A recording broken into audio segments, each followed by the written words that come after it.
ਜੀ। ਜੀ।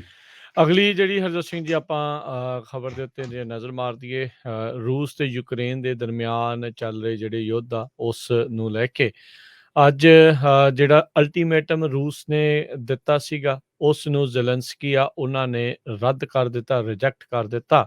ਉਧਰ ਕੀਵ ਦੇ ਇੱਕ ਮਾਲ ਦੇ ਵਿੱਚ ਹਮਲੇ ਤੋਂ ਬਾਅਦ 8 ਲੋਕਾਂ ਦੀ ਮੌਤ ਹੋਈ ਆ।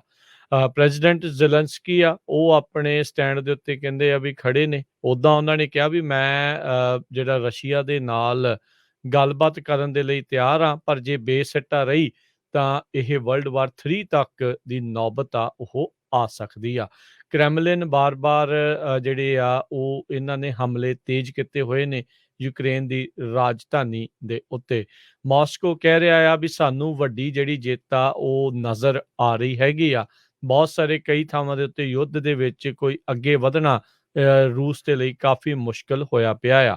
ਰੂਸ ਦੇ ਦੁਆਰਾ ਇਸ ਮੌਕੇ ਰਿਹਾਇਸ਼ੀ ਇਲਾਕਿਆਂ ਦੇ ਉੱਤੇ ਅਪਾਰਟਮੈਂਟ ਬਿਲਡਿੰਗਸ, ਮਾਲਸ ਆ, ਇੱਥੋਂ ਤੱਕ ਆਪਾਂ ਪਹਿਲਾਂ ਵੀ ਦੱਸਿਆ ਵੀ ਇੱਕ ਹਸਪਤਾਲ ਦੇ ਵਿੱਚ ਇੱਕ ਥੀਏਟਰ ਦੇ ਉੱਤੇ ਵੀ ਹਮਲੇ ਕੀਤੇ ਗਏ ਸੀ, ਜਿਨ੍ਹਾਂ ਵਿੱਚ ਆਮ ਲੋਕਾਂ ਦੀ ਕਾਫੀ ਵੱਡੇ ਪੱਧਰ ਦੇ ਉੱਤੇ ਮੌਤ ਹੋ ਚੁੱਕੀ ਆ। ਸੋ ਕਹਿੰਦੇ ਵੀ ਕਈ ਥਾਵਾਂ ਦੇ ਉੱਤੇ ਹਿਊਮੈਨੀਟੇਰੀਅਨ ਕੋਰੀਡੋਰਸ ਇਨਸਾਨੀਅਤ ਤੌਰ ਦੇ ਉੱਤੇ ਕਹਿ ਸਕਦੇ ਵੀ ਸੀਜ਼ ਫਾਇਰ ਚੱਲ ਰਹੀ ਆ ਤਾਂ ਜੋ ਲੋਕਾਂ ਨੂੰ ਉੱਥੋਂ ਸੁਰੱਖਿਅਤ ਬਾਹਰ ਨਿਕਲਣ ਦਾ ਮੌਕਾ ਮਿਲੇ। ਹੁਣ ਤੱਕ 8000 ਲੋਕ ਅੱਜ ਸੋਮਵਾਰ ਨੂੰ ਮੈਰੀਪੋਲ ਤੇ ਕੀਵ ਦੇ ਇਲਾਕੇ ਦੇ ਵਿੱਚੋਂ ਨਿਕਲਣ 'ਚ ਕਾਮਯਾਬ ਹੋਏ ਨੇ। 3.5 ਮਿਲੀਅਨ ਲੋਕ ਯੂਕਰੇਨ ਦੇ ਹੁਣ ਤੱਕ ਗਵਾਂਢੀ ਮੁਲਕਾਂ 'ਚ ਤੇ ਹੋਰ ਮੁਲਕਾਂ 'ਚ ਸ਼ਰਨਾਰਥੀ ਬਣ ਚੁੱਕੇ ਨੇ।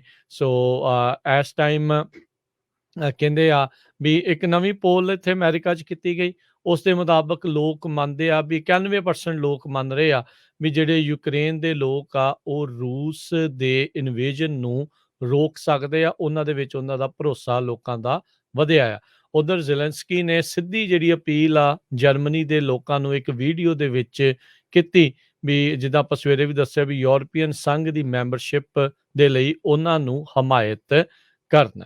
ਉਧਰ ਅੱਜ ਜਿਹੜੇ ਹਰਜੋਤ ਸਿੰਘ ਜੀ ਇਸੇ ਮਾਮਲੇ ਦੇ ਵਿੱਚ ਰਾਸ਼ਟਰਪਤੀ ਬਾਈਡਨ ਨਾਲ ਬਹੁਤ ਸਾਰੇ ਜਿਹੜੇ ਬਿਜ਼ਨਸ ਲੀਡਰਸ ਨੂੰ ਵੀ ਮਿਲੇ ਆ, ਉਹਨਾਂ ਨੇ ਵੀ ਕਈ ਕੁਛ ਆਖਿਆ। ਜੇ ਤੁਸੀਂ ਜਾਣਕਾਰੀ ਦੱਸਿਓ ਤਾਂ। ਜੀ ਬਿਲਕੁਲ, ਪ੍ਰੈਜ਼ੀਡੈਂਟ ਜੋ ਬਾਈਡਨ ਹੁਣੀ ਅਮਰੀਕਨ ਬਿਜ਼ਨਸ ਲੀਡਰਸ ਨੂੰ ਮਿਲੇ ਹੈਗੇ ਆ। ਉਹਨਾਂ ਨੇ ਇੱਕ ਤਾਂ ਸਵੇਰੇ ਆਪਾਂ ਗੱਲਬਾਤ ਕੀਤੀ ਸੀ ਤੁਹਾਡੇ ਨਾਲ ਵੀ ਉਹਨਾਂ ਨੇ ਜਿਹੜੇ ਆਇਲ ਕੰਪਨੀਆਂ ਦੇ ਸੀਈਓਜ਼ ਆ ਉਹਨਾਂ ਨਾਲ ਗੱਲਬਾਤ ਕੀਤੀ ਹੈਗੀ ਆ। ਤੇ ਦੂਸਰੇ ਹੋਰ ਬਿਜ਼ਨਸਮੈਨ ਉਹਨਾਂ ਨਾਲ ਵੀ ਗੱਲਬਾਤ ਕੀਤੀ ਹੈਗੀ ਆ ਵਾਸ਼ਿੰਗਟਨ ਦੇ ਵਿੱਚ। ਤੇ ਇਹ ਕਿਹਾ ਆ ਵੀ ਰਸ਼ੀਆ ਵਾਲੇ ਸਾਈਬਰ ਅਟੈਕ ਕਰ ਸਕਦੇ ਆ, ਸੋ ਆਪਣੀਆਂ ਜਿਹੜੀਆਂ ਕੰਪਨੀਆਂ ਆਪਣਾ ਡਾਟਾ ਆ ਉਸ ਨੂੰ ਬਚਾਓ। ਕਿਉਂਕਿ ਰਸ਼ੀਆ ਹੁਣ ਪੂਰਾ ਉਹਨਾਂ ਦਾ ਧਿਆਨ ਲੱਗਾ ਹੋਇਆ ਵੀ ਕਿਸੇ ਨਾ ਕਿਸੇ ਤਰ੍ਹਾਂ ਆਪਾਂ ਅਮਰੀਕਾ ਵੱਲ ਵੀ ਕੁਛ ਕਰੀਏ, ਕਿਉਂਕਿ ਇਹ ਪੂਰਾ ਯੂਕਰੇਨ ਦਾ ਸਾਥ ਦੇ ਰਿਹਾ ਹੈਗਾ ਆ।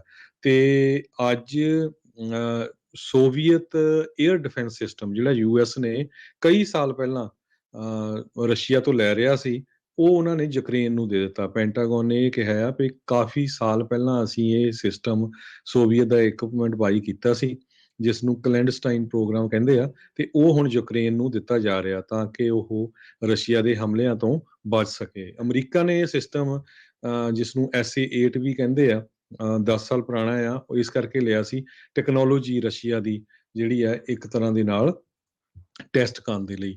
ਦੂਸਰੇ ਪਾਸੇ ਰਸ਼ੀਆ ਦੀ 에ਅਰ ਸਟ੍ਰਾਈਕ ਨੇ ਇੱਕ 96 ਸਾਲਾਂ ਦਾ ਹੋਲੋਕੌਸਟ ਸਰਵਾਈਵਰ ਜਿਸ ਦਾ ਨਾਮ ਬੋਰਿਸ ਰੋਮਨਚੈਂਕੋ ਆ, ਉਸ ਨੂੰ ਮਾਰ ਦਿੱਤਾ। ਕਹਿੰਦੇ ਪਈ 96 ਈਅਰ ਓਲਡ ਇਹ ਜਿਹੜਾ ਸਰਵਾਈਵਰ ਸੀਗਾ, ਜਿਸ ਦੇ ਬਾਬਤ ਯੂਕਰੇਨ ਦੇ ਫੋਰਨ ਮਿਨਿਸਟਰ ਡਮਿਟਰੋ ਕੁਲੇਵਾ ਨੇ ਇਹ ਕਿਹਾ ਵੀ ਰੋਮਨਚੈਂਕੋ ਦੀ ਮੌਤ ਇੱਕ ਬਹੁਤ ਵੱਡਾ ਕ੍ਰਾਈਮ ਹੈਗਾ। ਕਹਿੰਦੇ ਪਈ ਇਹ ਹਿਟਲਰ ਨੂੰ ਤਾਂ ਸਰਵਾਈਵ ਕਰ ਗਿਆ, ਪਰ ਪੂਟਨ ਨੇ ਇਸ ਨੂੰ ਜਿਹੜਾ ਆ ਮਾਰ ਦਿੱਤਾ ਹੈਗਾ ਆ। ਇਸੇ ਤਰ੍ਹਾਂ ਨਾਰਥ ਈਸਟਰਨ ਸਿਟੀ ਆਫ ਖਾਰਕਿਵ, ਉੱਥੇ ਬਹੁਤ ਜ਼ਿਆਦਾ ਮਿਸਲ ਤੇ ਰਾਕਟ ਅਟੈਕ ਰਸ਼ੀਆ ਵੱਲੋਂ ਕੀਤੇ ਗਏ ਹੈਗੇ ਆ। ਜੀ ਬਿਲਕੁਲ ਹਰਜੋਤ ਸਿੰਘ ਜੀ। ਉਧਰ ਬਾਈਡਨ ਹੋਣਾ ਨੇ ਅੱਜ ਰਾਸ਼ਟਰਪਤੀ ਬਾਈਡਨ ਨੇ ਕਿਹਾ ਵੀ ਰੂਸ ਨੇ ਹਾਈਪਰਸੋਨਿਕ ਮਿਜ਼ਾਈਲਸ ਆ ਉਹਨਾਂ ਦੀ ਵਰਤੋਂ ਵੀ ਕੀਤੀ ਆ। ਤੇ ਜਿੱਦਾਂ ਤੁਸੀਂ ਜ਼ਿਕਰ ਕੀਤਾ ਵੀ ਕੰਪਨੀਆਂ, ਅਮਰੀਕਾ ਦੀਆਂ ਕੰਪਨੀਆਂ ਸਾਈਬਰ ਅਟੈਕਸ ਤੋਂ ਬਚਣ ਦੇ ਲਈ ਹਰ ਪੋਸੀਬਲ ਕੋਸ਼ਿਸ਼ ਜਿਹੜੀ ਉਹ ਕਰਨ।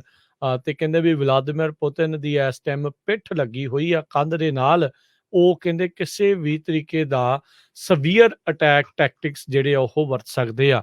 ਇੱਕ ਜਿਹੜੇ ਦੁਨੀਆ ਭਰ ਦੇ ਵਿੱਚ ਚਿੰਤਾ ਜਿਹੜੀ ਉਹ ਪ੍ਰਗਟਾਈ ਜਾ ਰਹੀ ਆ, ਉਹ ਕਹਿੰਦੇ ਵੀ ਬਾਰ-ਬਾਰ ਇਹ ਚੀਜ਼ ਨੂੰ ਆਖੀ ਜਾਣਾ ਵੀ ਪੁਤਿਨ ਨਿਊਕਲੀਅਰ ਹਮਲਾ ਕਰ ਦਊਗਾ, ਏਦਾਂ ਹੋ ਜਾਊਗਾ, ਕਿਤੇ ਨਾ ਕਿਤੇ ਪੁਤਿਨ ਨੂੰ ਨਿਊਕਲੀਅਰ ਹਮਲਾ ਕਰਨ ਦੇ ਲਈ ਉਕਸਾਉਣ ਦੇ ਬਰਾਬਰ ਹੈਗਾ ਆ। ਜੇ ਬਾਰ-ਬਾਰ ਉਸਦੇ ਮੂਹਰੇ ਕਹਿੰਦੇ ਵੀ ਇਹ ਗੱਲ ਕੀਤੀ ਜਾਊਗੀ, ਉਹ ਤਾਂ ਉਹਨੂੰ ਲੱਗੂਗਾ ਵੀ ਸ਼ਾਇਦ ਇਹ ਆਪਸ਼ਨ ਮੇਰੇ ਲਈ ਉਪਲਬਧ ਆ, ਅਵੇਲੇਬਲ ਹੈਗੀ ਆ।